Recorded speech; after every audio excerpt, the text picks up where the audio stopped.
Welcome back to our channel Kiruthika energy essence. So இன்னைக்கு நம்மளோட வீடியோவில் எஜுகேஷ்னல் சைக்காலஜி சீரீஸில் செகண்ட் வீடியோ. ஸோ இந்த நியூ சீரீஸ் வந்து எஜுகேஷ்னல் சைக்காலஜிக்காக நம்ம சேனலில் அப்லோட் பண்ணிகிட்டு இருக்கோம். ஏற்கனவே ஒரு வீடியோ போட்டிருக்கோம் PGTRB 2024 பேஸ் பண்ணி. So full coverage topic wise நிறைய கவரேஜ் கொடுத்துருக்கோம்.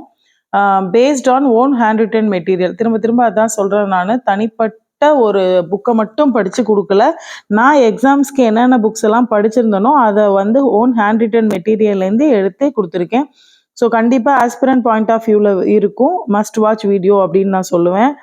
ஸோ ஏன் அப்படின்னு கேட்டிங்கன்னா, இது வந்து என்னோடது இப்போ கேட்டிருந்தீங்க என்ன ரெஃபர் பண்ணுறீங்கன்னு சொல்லிட்டு. மங்கள் புக்காக இருக்கட்டும், எஸ்கே மங்களோட புக்காக இருக்கட்டும், நம்மளோட TNTU டீச்சர் எஜுகேஷன் யூனிவர்சிட்டியோட புக்காக இருக்கட்டும், எல்லாமே ஒரே இடத்துல கவர் ஆகிறது வந்து நம்ம NCERT புக்கில் இருந்து தான் நான் படிச்சுட்டு இருந்தேன். ஸோ என்னோட எக்ஸாம்ஸ்க்கு நான் அதில் ப்ரிப்பேர் பண்ணியிருந்தேன். அந்த பாயிண்ட் ஆஃப் வியூவில் எஸ்பெஷலி இங்கிலீஷ்க்கும் ஹெல்ப்ஃபுல்லாக இருக்கும். ஸோ அதனால் அதுலேருந்து தான் நான் கொடுத்துட்ருக்கேன். ஸோ இப்போ இன்னைக்கு வீடியோக்குள்ளே போகலாம். ஸோ இன்னைக்கு வீடியோவில் பார்த்தீங்கன்னா enquiry methods in psychology, definitions, goals of psychological enquiry, steps for psychological research, என்னென்ன ஸ்டெப்ஸ் இருக்குது, different types of methods. So இப்போ ஃபர்ஸ்ட் பார்த்தீங்க அப்படின்னா சைக்காலஜிக்கில் என்கொயரி மெத்தட் என்னென்ன. ஸோ நம்ம என்கொயரி பண்ணாதான் ஒரு ப்ராப்ளமை வந்து கண்டுபிடிக்க முடியும். ஸோ அதோட என்கொயரி மெத்தட்ஸ் என்னென்ன இருக்குது, அதோட டெஃபினிஷன்ஸ் என்ன, அதுக்கப்புறம் பார்த்தீங்கன்னா கோல்ஸ் ஆஃப் என்ன சைக்காலஜிக்கல் என்கொயரி மூலமாக நம்ம என்ன கண்டுபிடிக்க முடியும், அதுக்கப்புறம் ஒரு சைக்கலாஜிக்கல் ரிசர்ச் செய்யணும் அப்படின்னா அதுக்கு என்னென்ன ஸ்டெப்ஸ் இருக்குது, அதுக்கப்புறம் அந்த ஸ்டெப்ஸை ஃபாலோ பண்ணி டிஃப்ரெண்ட் டைப்ஸ் ஆஃப் மெத்தட்ஸு என்னென்ன அப்படிங்கிறது தான் நம்ம இதில் சொல்ல போகிறோம். ஸோ இதில் ஃபஸ்ட்டு பார்த்தீங்க அப்படின்னா என்கொயரி மெத்தட் என்ன. என்கொயரி அப்படின்னு சொல்லும்போது சைக்கலாஜிக்கலாக ஒரு ப்ராப்ளத்தை நம்ம எப்படி மீட்டப் பண்ணுறது அப்படிங்கிறது தான். ஸோ ஃபஸ்ட்டு பார்த்தீங்கன்னா கோல்ஸ் ஆஃப் சைக்கலாஜிக்கல் என்கொயரி அப்படின்னு எடுத்துக்கும் போது சைக்கலாஜிக்கல் என்கொயரிக்கு என்னென்ன கோல்ஸ் இருக்குன்னா description, prediction, explanation, control of behaviour, application of knowledge. So first எடுத்துக்கிட்டீங்க அப்படின்னா description, prediction, explanation, control of behaviour, application of knowledge. So இந்த சைக்கலாஜிக்கல் என்கொயரிக்கு இந்தந்த நம்ம டிஸ்கிரைப் பண்ண தெரியணும். ஸோ அடுத்து ப்ரெடிக்ட் பண்ண தெரியணும். அந்த ப்ரெடிக்ட் பண்ணதை ஏன் இப்படி வந்ததுன்ற எக்ஸ்பிளனேஷன் செய்ய தெரியணும். அடுத்து control of behaviour, so application of knowledge. So இதில் என்ன அப்படின்னா நீங்கள் வேகான சப்ஜெக்ட் அப்படின்ற மாதிரி பார்க்காம நம்மளோட கிளாஸ் ரூம் மேனேஜ்மெண்ட்டோட இதை தொடர்பு படுத்தி பார்க்கும்போது தான், ரிலேட் பண்ணி பார்க்கும்போது தான் நமக்கு அதோட ஸ்பெசிஃபிகேஷன் அண்ட் அதோட இம்பார்ட்டன்ஸ் வந்து தெரியும். ஸோ நிறைய வீடியோஸில் வந்துட்டு நம்ம ஒரே கண்டென்ட் வைஸாகவே போகிறீங்க. பட் அந்த கண்டென்ட்டை கொஷினை பொறுத்த வரைக்கும் கண்டென்ட்டோட கனெக்ட் பண்ணி கேட்குற கொஷின்ஸ் தான் அதிகமாக இருக்கும். அப்போ நம்ம எஜுகேஷ்னல் சைக்காலஜியை பொறுத்த வரைக்கும், மெத்தடாலஜியை பொறுத்த வரைக்கும் நம்ம வந்து அந்த காரிலேஷன் ரொம்ப முக்கியமாக இருக்கும்.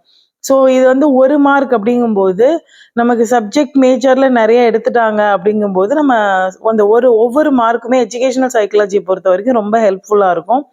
So psychological enquiry has following goals அப்படின்னு சொல்லிட்டோம். So description, prediction, explanation and control of behaviour.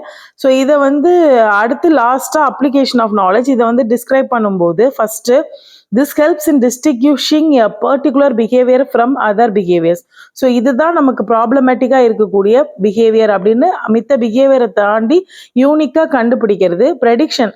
So prediction எடுத்துக்கும் போது you are able to understand and describe the behaviour accurately. You come to know the relationship of the particular behaviour.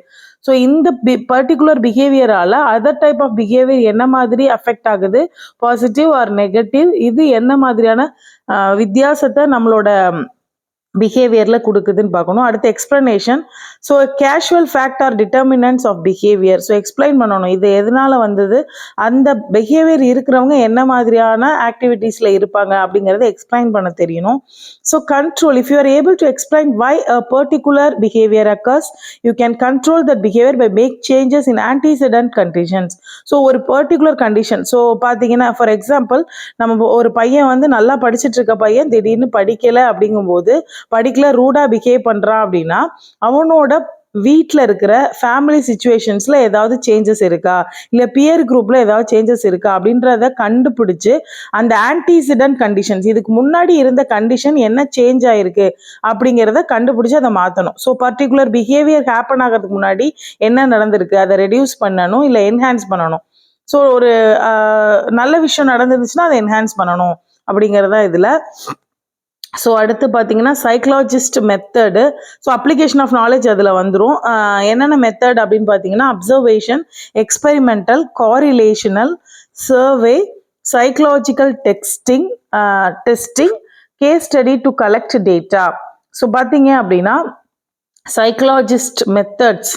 So ஒவ்வொரு சைக்கலாஜிஸ்ட்டும் நிறைய methods use பண்ணுறாங்க. இதில் காமனான methods என்ன அப்படிங்கும்போது நம்ம ஏற்கனவே நம்ம சைக்கலாஜிஸ்ட் பற்றி படித்தோம்.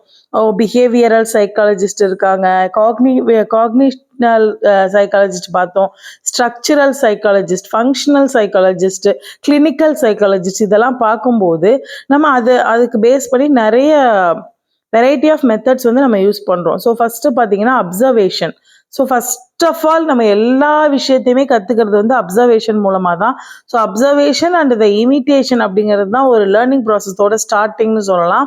ஸோ ஃபஸ்ட்டு அவங்க கிட்ட இருக்கிற பிஹேவியர்ஸ், அவங்களோட அப்பியரன்ஸ், அவங்களோட ஆக்டிவிட்டீஸ், அவங்களோட situation based activities, environmental cast activities இப்படிங்கிறத அப்சர்வ் பண்ண தெரிஞ்சிருக்கணும். ஸோ நெக்ஸ்ட் பார்த்தோம்னா எக்ஸ்பெரிமெண்டல் அப்படின்னா இதை செஞ்சால் இவங்க என்ன செய்கிறாங்கன்னு பார்ப்போம். ஸோ ஃபார் எக்ஸாம்பிள் நீங்கள் அப்சர்வேஷனே எடுத்துக்கிட்டிங்கன்னா ஒரு டெஸ்ட் பேப்பரில் மார்க் கூட வரும்போது அவங்களோட அடுத்தடுத்த டேயில் அவங்களோட கிளாஸ் ரூமில் அவங்களோட கனெக்ஷன் எப்படி இருக்குது, அவங்களோட ஃபோக்கஸ் எப்படி இருக்குன்னு செக் பண்ணலாம். ஸோ அடுத்து பார்த்தோம் அப்படின்னா psychological research is conducted for the purpose of description, prediction, explanation, control of behavior. இப்போ இந்த ஸ்டெப்ஸ் சொல்லியிருக்காங்க. Conceptualise problem, collection of data, analyzing data, drawing and revising research conclusions. So drawing and reversing research conclusion. So 4 steps இருக்கு. First என்ன problem கண்டுபிடிக்கணும், அதுக்கப்புறம் collection of data, அதுக்கப்புறம் analysing data, அதுக்கப்புறம் drawing and revising research conclusion. So என்ன problem, அதுக்கு என்ன இந்த ப்ராப்ளம் வந்ததுக்காக என்னென்ன, இப்போ ஃபார் எக்ஸாம்பிள் இங்கிலீஷ் ரீடிங் வந்து ஒரு கிளாஸ் ரூமில் ரொம்ப கம்மியாக இருக்குது அப்படின்ற பட்சத்தில் அதுதான் கான்செப்டுவலைசிங் ப்ராப்ளம்.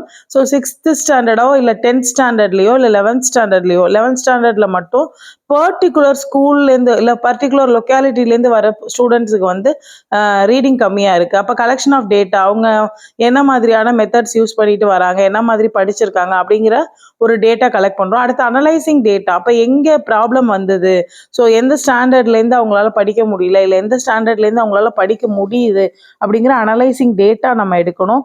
ஸோ அடுத்து பார்த்தீங்கன்னா drawing and revising research conclusion. So அதுக்கப்புறம் ஒரு ரிசர்ச் கன்க்ளூஷனை நமக்கு இது எடுக்கிறோம், இதனால தான். ஸோ இந்த இடத்துல அவங்களுக்கு டீச்சர் இல்லாமல் இருந்திருக்காங்க, அதனால அவங்களால பண்ண முடியல அப்படிங்கிற ஒரு கன்க்ளூஷனுக்கு வரோம். ஸோ இதுதான் டிமோகிராஃபிக் சைக்கலாஜிக்கல் ஸ்டடீஸில் வந்து different types of data including demographic, அதுக்கப்புறம் பார்த்தீங்கன்னா environmental, physical, physiological and psychological informations are கலெக்டட்னு சொல்லியிருக்காங்க. ஸோ இது ஒரு விஷயத்தை கலெக்ட் பண்ணும்போது எல்லாமே அவங்களோட என்விரான்மெண்ட்டை, எந்த இடத்துல வராங்க, அவங்களோட உடம்பு கண்டிஷன், அவங்களோட சைக்கலாஜிக்கல் கண்டிஷன் எல்லாமே கலெக்ட் பண்ணுவோம். ஸோ அடுத்து பார்த்தீங்கன்னா different methods R used for collecting information. So observation, அதுதான் ஏற்கனவே மெத்தட் பார்த்தோம். அப்சர்வேஷன், எக்ஸ்பெரிமெண்டல், அதுக்கப்புறம் பார்த்தோன்னா கேஸ் ஸ்டடி, அதுக்கப்புறம் வந்து காரிலேட்டர் சர்வே எடுக்கிறது. ஸோ ஏன் நீ படிச்ச, 10th வரைக்கும் எங்கே படித்த, ஏன் படிக்கல, எந்த ஸ்டாண்டர்ட்லேருந்து கஷ்டமாக இருந்துச்சு, ஸோ சர்வே எடுக்கிறது. அது எக்ஸ்பெரிமெண்டல்னா படித்து பார்க்க சொல்லி கொண்டுட்டு வருது. கேஸ் ஸ்டடினா தனிப்பட்ட பையனோட ப்ராப்ளம் என்னென்ன அப்படின்றத நம்ம கிளியர் பண்ணுறது. ஸோ இந்த மெத்தட்ஸ் மூலமாக நம்ம வந்து கலெக்டிங் இன்ஃபர்மேஷன், இதெல்லாம் தான் மெத்தடை வந்து கலெக்டிங் இன்ஃபர்மேஷனுக்கான மெத்தட்ஸ்ன்னு சொல்லலாம். ஸோ அடுத்து பார்த்தீங்க அப்படின்னா observation can be done in naturalistic or controlled laboratory conditions. It can take the form of participant or non participant observation. So அப்சர்வேஷனை பொறுத்த வரைக்கும் நம்ம கண்ட்ரோல்டு என்விரான்மெண்ட்லேயே செய்யலாம். ஸோ கிளாஸ் ரூமில் எப்படி இருக்குது அவங்களோட பொசிஷன், என்ன பண்ணிட்டு இருக்காங்க அப்படிங்கிறத ஸ்டார்ட் பண்ணுறதுலேருந்தும் செய்யலாம்.